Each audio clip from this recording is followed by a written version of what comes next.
Good morning, podcast listeners. My guest this morning for my conversation is Carrie Brooks. Carrie is a life coach, an author, a regular on Radio London. She's the London life coach, and she writes articles for the London Press. So, without further ado, I'd like to welcome the lovely, the amazing, the wonderful Carrie Brooks. Hello, thank you for having me. You're welcome. That's my Kermit impression. Very good. I don't know what I'm on. It's 11 o'clock. I clearly need something. So, my listeners will know that I did actually make a complete cock up with this interview. That you and I had a lovely conversation a week ago. We did. And it all went really well, and I failed to click record. So, thank you for coming back, Carrie. That's fine. It's my pleasure. Rerun. Yeah, rerun. So we were talking about better late than never. Mm-hmm. So let's kind of start there again, really, because you told me loads of great stuff about your own career. And so do you mind just sharing a little bit about that again? Yeah, absolutely sure. I mean, I'm an example of it's never too late, which I just think it's a sort of concept, isn't it? Yeah. The idea of being too late is who decides, it's too late. We decide, actually. I mean, obviously, if I wanted to be a 100-meter sort of runner in the Olympics as a middle-aged woman, then you could honestly say that is too late. But for the majority of things in life, including writing books, like we talk about Mary Wellesley, didn't we? The famous author who started writing at 73, and Grandma Moses, the famous painter who started painting in her 80s. And the list goes on. And I'm really inspired by people like that, because you can say, oh, well, it's all right for them. But actually what they have in common is they refuse to be limited by this idea of age. And I love that spirit. Yeah, I love that spirit. And we don't see enough of it, because that's another thing, is the ageism that actually exists in our world. Mm-hmm. Yeah. In the workplace and on media. We don't see enough older people, do we, doing stuff? Absolutely, very much. And I think there's this whole idea, that it is too late. And in my book, Minx Up Your Life, I aimed it at middle-aged women, so women 45 plus. Do you call it middle-aged? Does that sound all a bit farty? It does probably. But it's women 45 plus. And I did that because there was such a common theme amongst the women that I was coaching, 45 plus, where, they'd missed the boat relationship-wise and career-wise. And there was quite a bit of press at the time, about 50s being the single wilderness. And the thing that really triggered me to write my book was this podcast called, oh my gosh, what's it called?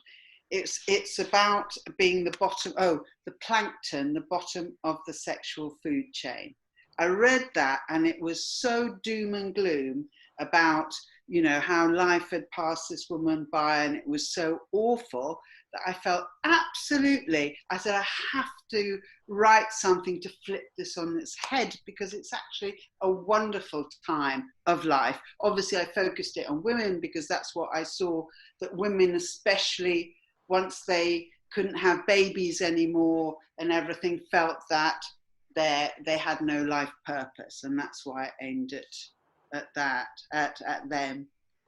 Is that when, because tell us a bit about your story, because you told me, you started out, you said you were a good example, but people don't know. Yes. You haven't always been a coach. No, not at all. I've had several careers, actually. That's why never too late sort of applies. I used to be a session musician in my 20s and early 30s. So I, traveled a lot, playing with different bands and recording, and very much played for record companies. Record companies used to bring me in. I mean, to be honest, it was really very sexist, because we had an all-male band, and they said, well, they don't look that great. Let's bring Carrie in. She'll do some dancing and playing percussion and drums, which I did, and I would, so that was my career. Having said that, I met the most amazing people, musicians and things, and many are still my friends now. So that was great. And then I became a professional photographer when I left the music industry, mainly because I felt, I still think so, it's a very, very harsh industry, and I couldn't emotionally, psychologically deal with it anymore. So then I moved to become a professional photographer. I had my son as well at that time, and I also did a degree in photography, film and digital media as well at that time, mainly because I couldn't turn a computer on, and I just thought, come on, Carrie, it's time to step up. So then I thought I'd do a creative, learning of the computer, which then led to a degree. And then while I was doing my degree, I was approached to manage a yoga studio. And that company became 3 yoga studios, and I ended up general managing about 100 staff as well. So this was all part of, of the stages of my career. And then I decided to do a coaching course when I was a general manager, ideally because I thought, well, this is going to make me a better people person. I'm going to manage people better. But then halfway through my course, I thought, right, that's it. This is what I want to do. So you can see that I've jumped through many different careers, but I think this is a strength. Yeah, it is. And it's something that I think the younger generation are coming on board with. They realise that that's what life will be like, that they'll be changing all the time. And I think our generation are kind of a bit slow to come round to this. Some of us, like yourself, have always embraced it. You might have been discriminated against for it on many occasions, because if you change jobs a lot, I think that's not the done thing. Yeah. And so now you've got a generation who are, as you say, they've come through, they might have done the child rearing thing, or they've reached a point in their career where they're wondering if this is really what they want to do. And then it's like tumbleweed. But looking for role models ahead of them of, well, what do you do now? Yeah. There's a big void, isn't there? A big absence of people, and you writing your book was one way to respond to that. Exactly, because there was that void. And also there was a lot, at that time, it still is, a lot of negativity. I remember looking on Facebook, and there was this beautiful woman. She was actually 62. And the Facebook ad, wow, look at this woman. She's 62 and she looks amazing. And I thought, oh, that's positive. And I thought, well, hang on a minute. They're acting like this is an absolute exception. Yeah. That a woman in her 50s, 60s and onwards can actually look brilliant, be really attractive in her age group. Yeah. And I realised we've got such a long way to go just to have positive women role models for getting older, because, a lot of Hollywood is basically our main feed, isn't it? And, women sort of 50s, 60s have had a lot, and you can understand why, the pressures of being an actress and having to fit in to roles mean that there's been a lot of plastic surgery and then you sort of think to yourself, well, what am I supposed to look like? Where's my role model? And that's why I love when women are, out there being really, really positive and showing that this stage of life is is a really positive stage of life, especially for women, because we've been so caught up with reproduction. And you know what I mean? Women I coach from the ages of 30 to early 40s, it's have the baby, not have the baby, find the man to have a baby. Understandably, it's a biological clock, it's ticking away. So there's this real sort of, oh my God, I've got to get on with it. But the beauty of 45 plus is, big relief. That's done. The cards have been dealt, so I can now start focusing on myself. Yeah, yeah. Although, of course, you then head into the whole menopause phase, don't we? And I'm no expert on menopause. Yeah. But that's a lovely challenge in itself. But it's interesting, isn't it? So there's so much I want to say based on what you just said. And I want to just backtrack a little bit, because what I found really interesting when you were talking about your story was your response to, I don't know how to turn on a computer, became, I know, I'll learn how to be a digital photographer and take a degree. Yeah.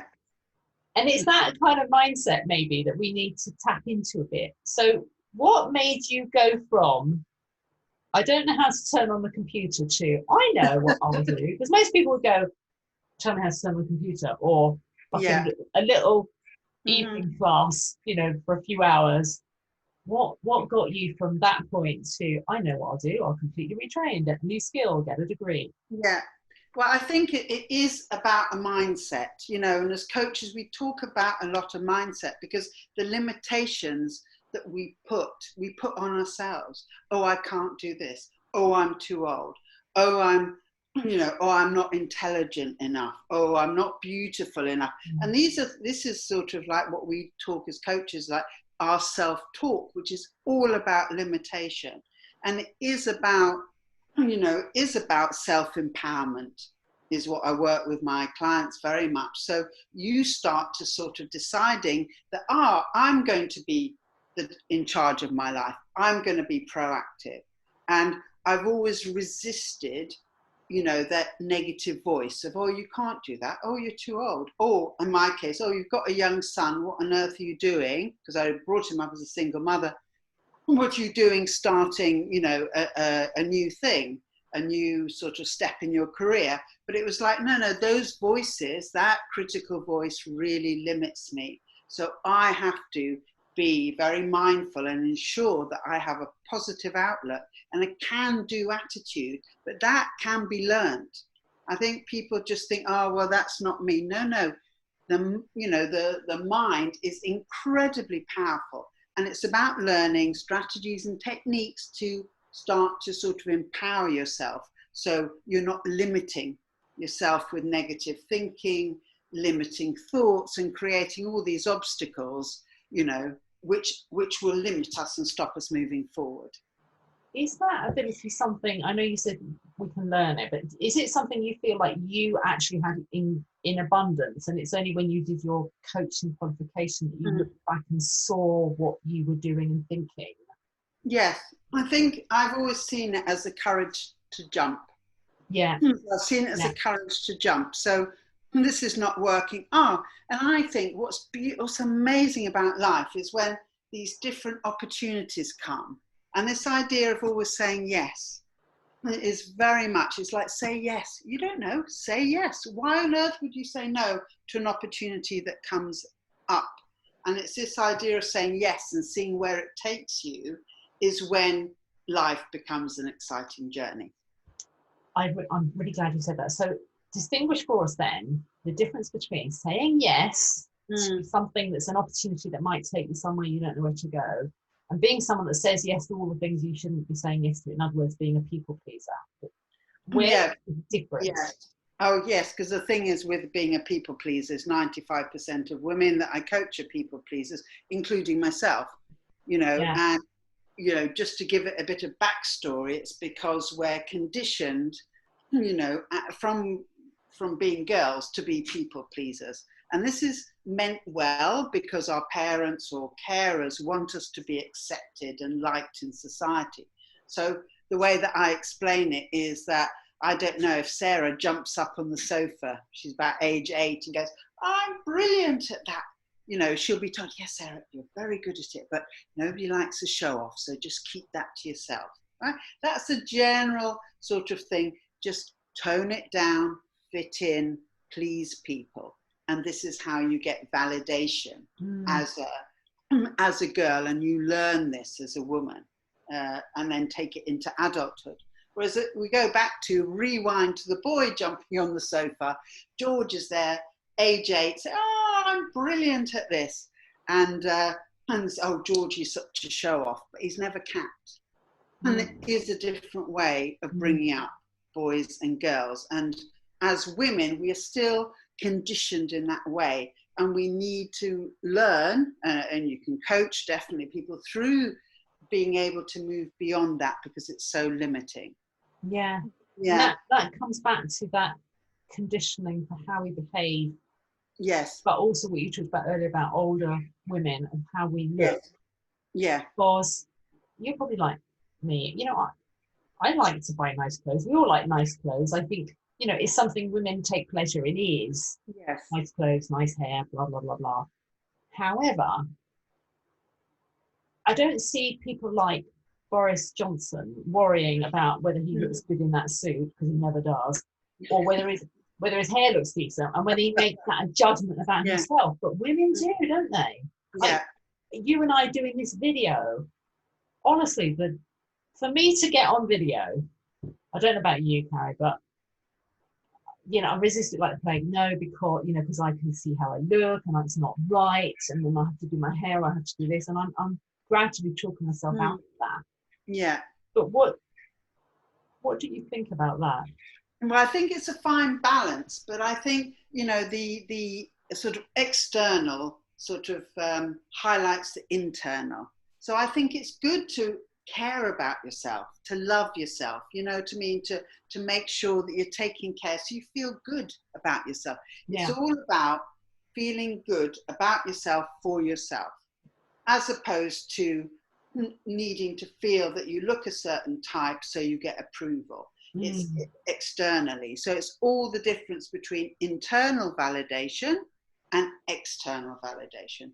And most women, because we're conditioned to be people pleasers, are looking for external validation all the time. Yeah. And what we need to do is we need to shift it to internal validation so we feel good enough. It's tied in with self-esteem and self-worth and just feeling good enough.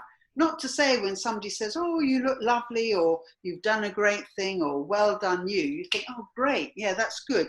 But not to be reliant on it, because it's too vulnerable.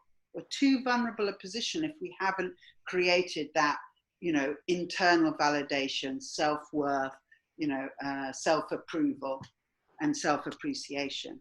So where do you start with someone? Someone comes to you and they're like 99% focused on external validation. Mm-hmm. Where do you start with them? Where do you get them to start? You know. Well, the thing is about awareness. So if you're not aware that you're doing something, so I always say, if, for example, you're somebody who puts their hand in front of their mouth when they're speaking, right? They keep doing that all the time, but they're not aware they're doing it. And it's not until they're told, do you realize that when you're talking, you put your hand in front of your mouth, that they can then start to do something about it. So it might take a few times, but eventually they might sit on their hand to stop doing it. But it is about awareness. So if we're not aware of our conditioning, if we're not aware why we behave in a certain way and why we're looking for external validation all the time, we can't do anything. So stage one is awareness. Just to awareness, and just to watch, and I always say with a filter of kindness, to watch our behavior and just think, oh, that's interesting. What did I just do there? I know why I'm doing. And it's this unpicking apart and becoming aware is stage one. Right. And then it's obviously replacing what I call a sort of default self-talk, and which is quite negative about ourselves, to replace that with a positive one. So I work very much with positive psychology, because that is the basis of living a fulfilling life. Most of us are running, in the Western world, are running a negative mindset.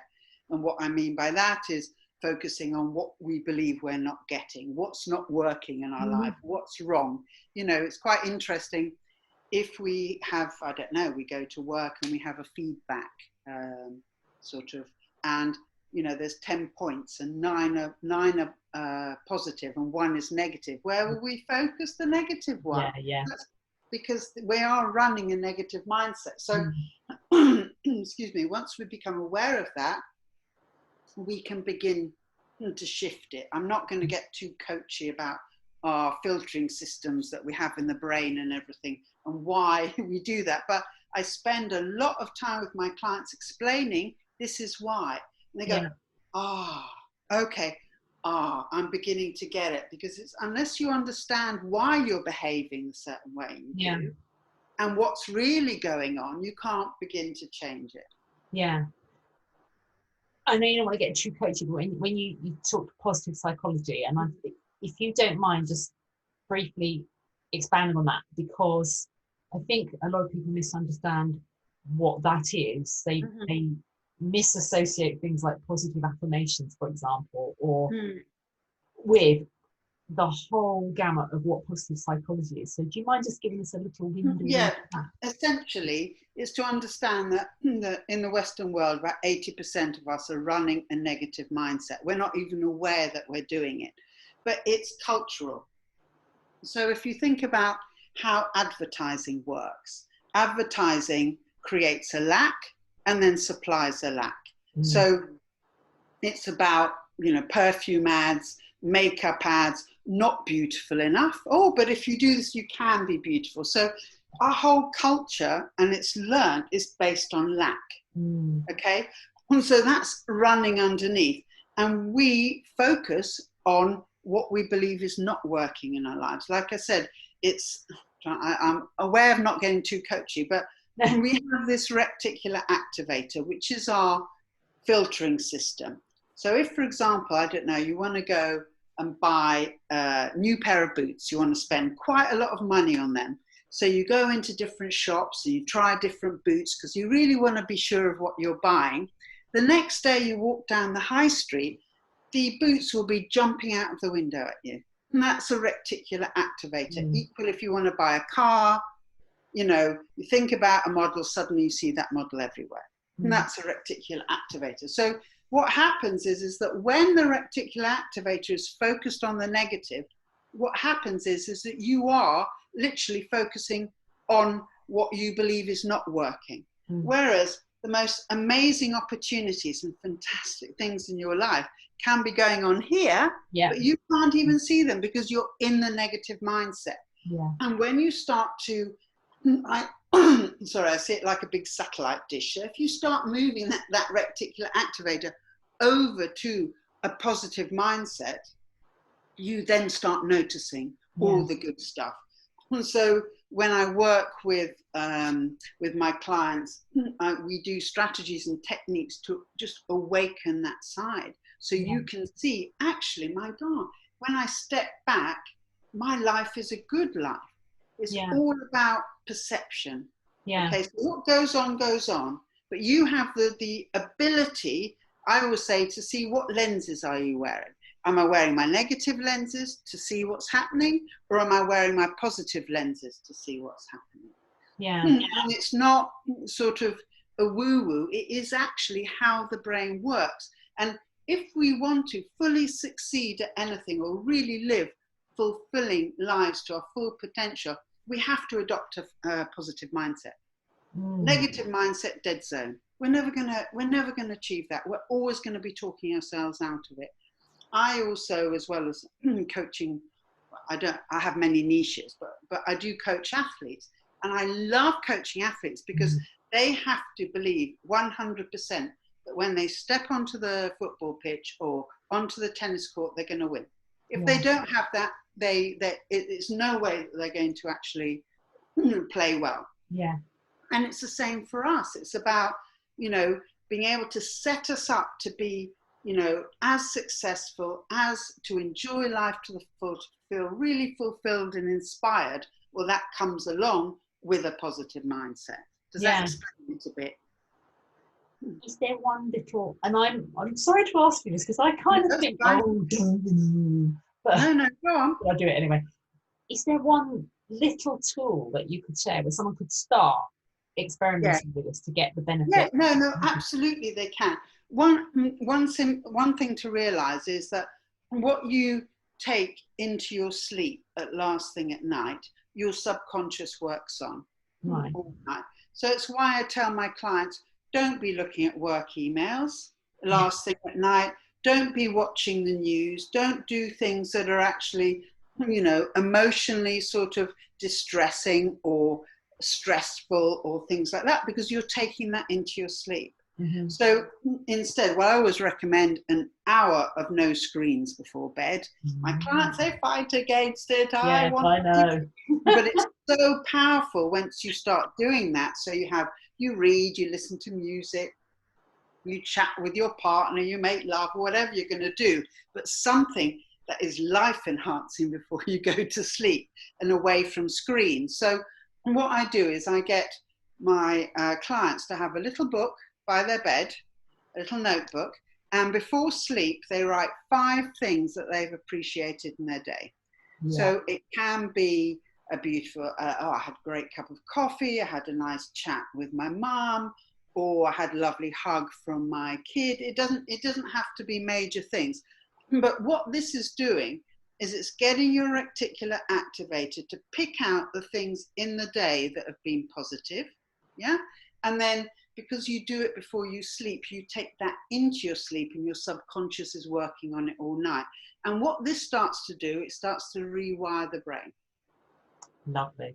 Lovely. Thank you. Simple, yeah. 5 things, and also children love it.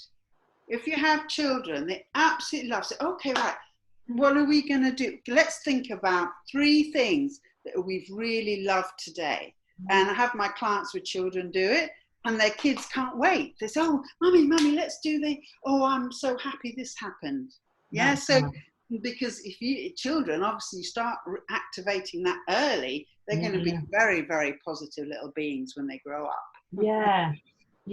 And that's so powerful, it's changing our lives, but I'm glad you kind of got round to the children, because ultimately that's what we all want, is for this to not be repeated, this kind of stuckness, all I can't do is to end here. We'd like to be the last generation, so that our children and their children will be positive, confident, capable, reinventing, and we'll be out of jobs.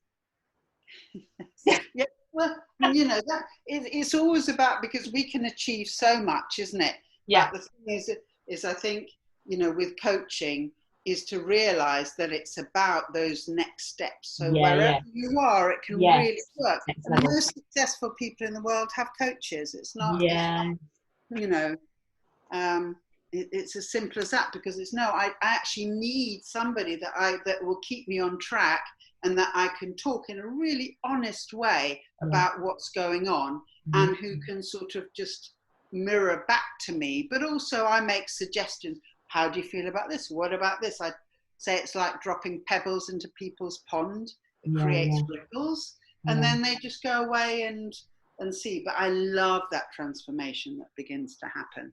I love that. I'm really glad that you brought that up, and so timely as we come close to the end of our session, because it's easy to forget, and you neatly brought us back to that we don't just need help and support when we're broken. It's not about helping people, it's about enabling people to do and be more of themselves. It's about you deciding that. And it's quite interesting, because I think the question this brings up is, what is a successful life? Because I always ask that, because it's different for different people.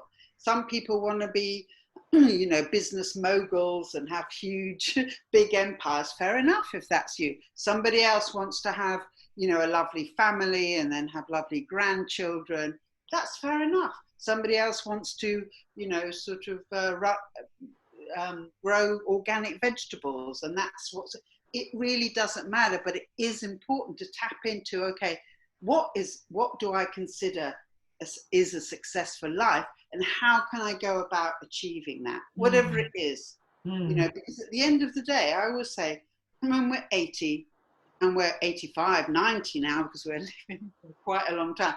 So when we come to that age, and we're sitting there, and we're looking back on our lives, what do we want that to have been? Because this is the time to do that. So when we look back, we think, that's a life well lived. Yeah. That's brilliant. That's brilliant, Carrie. Thank you so much. Absolute pleasure. Little window into your life, and those lovely tips that help other people to move forward with theirs. Yeah, I once again thank you for coming back and doing my this absolute again. pleasure. It's been really enjoyable. And I love talking to you, and I hope we'll catch up again soon. Yeah, I'd love to. I'd love Yeah. to. Good luck with it all. Thank you. Yeah, these My podcasts are pleasure. quite a nice opportunity to make sure you keep in touch with people, really. Exactly it is, yeah. Just invite all your friends. That's what I think I'll do. Yes, okay, lovely. Shirley and Friends is what it's going to be renamed. Yes, lovely. All right, thanks, Carrie. Yes, And my pleasure. I'll Take leave care, all the the very details. best. Sorry, I didn't need to interrupt. I was going to say I'll leave the details of how to get in touch with Carrie in the text with the podcast. Lovely. Bye for now.